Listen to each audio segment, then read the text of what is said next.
Bueno, en este video hablaremos del libro de Sarmiento llamado El Facundo, Civilización y Barbarie, donde narra la vida de Facundo Quiroga y también hace críticas a Rosas.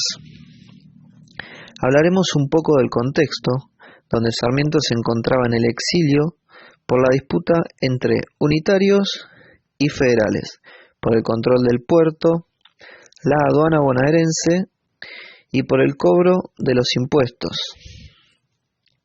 La única fuente de ingreso eran los impuestos. Los unitarios querían un gobierno centralista y la supremacía de Buenos Aires. Los federales querían una coparticipación de los impuestos y cierta independencia de las provincias.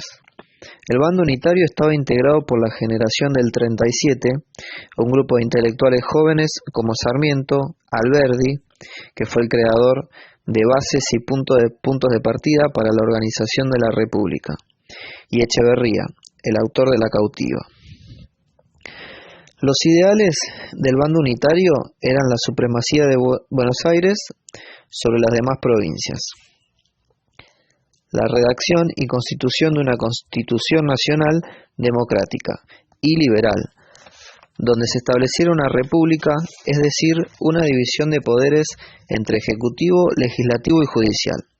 En cambio, los federales pretendían, con Rosas a la cabeza y los demás caudillos provinciales, un cierto poder descentralizado, es decir, la confederación de las provincias, donde existiera una unidad nacional, pero también cierto grado de independencia económica y política de cada una de las provincias.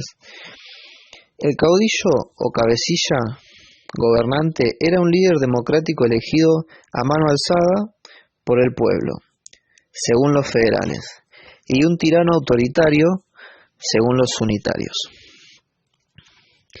Evidentemente el caudillo era una persona que ejercía el poder. No era un poder formal ni legal, tampoco era un poder feudal, es decir, no se heredaba.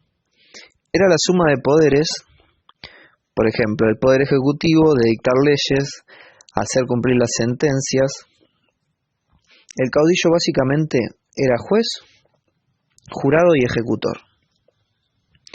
Y también tenía el poder de organizar económicamente la provincia, de hacer o declarar la guerra a su gusto, digamos, comandar los ejércitos, es decir, la suma de todo el poder lo convertía en un poder arbitrario.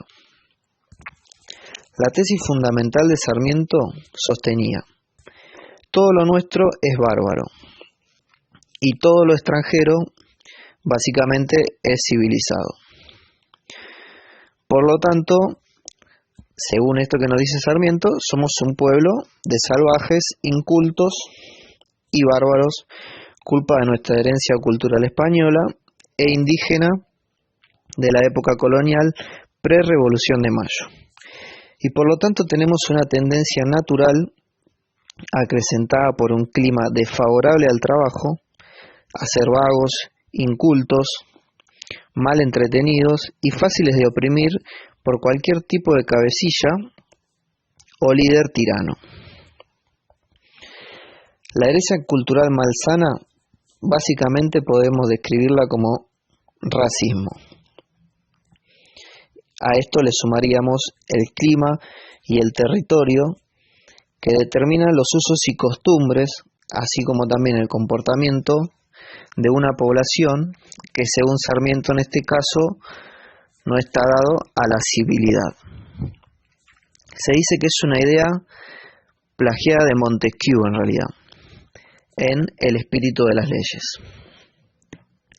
Las críticas de Sarmiento hacia nuestro suelo nacional eran básicamente que es demasiado amplio, inhóspito, despoblado, desértico, hostil y dado a la vida pastoril. La vida pastoril para él era todo lo contrario a la vida civilizada, es decir, a la vida de ciudad y a la agricultura.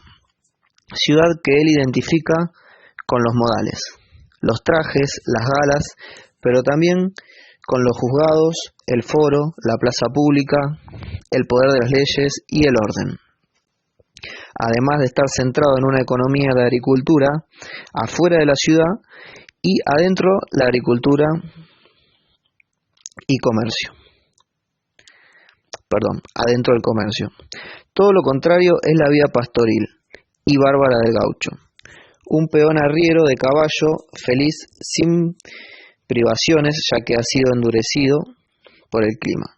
Feliz en sus privaciones, ya que fue endurecido por el clima. Y sus trabajos diarios, sin aspiraciones, un hombre inculto, embrutecido y altivo por su desafío a la naturaleza y a valerse por sus propios medios, que desprecia el lujo y comodidad que podría proporcionarle la ciudad, los modales, la cultura, y es un hombre con el vicio del licor, el vino o los juegos de azar, y tendiente al ocio, ya que arrear ganado para Sarmiento es un trabajo que se puede hacer con solo un hombre y en poco tiempo, lo cual en este caso le dejaría mucho tiempo libre, tiempo que el gaucho dedicaba a los juegos de azar, a estar en la pulpería, a contar anécdotas y hazañas, donde se admiraba y se respetaba la fuerza física y la destreza. Por lo tanto, en dicho contexto de llanura sin fin, de mar de campos, de hombres semibárbaros y libres, como en el lejano oeste, contrarios a toda autoridad, el poder en ese momento se ganaba y se perdía fácilmente, ya que sin posiciones altas de gobierno no podían conservarse. Solo se respetaba a los más fuertes que se habían ganado cierta reputación por las hazañas que habían cometido supuestamente o que los hayan visto en su momento, y estas hazañas, como decíamos antes, se contaban en las pulperías, y así es como surgen poco a poco los caudillos en cada una de las provincias. Surge Facundo Quiroga como caudillo, Güemes, Artigas y demás. Este es básicamente un resumen de los primeros capítulos. Bueno, en este video hablaremos del libro de Sarmiento llamado El Facundo, Civilización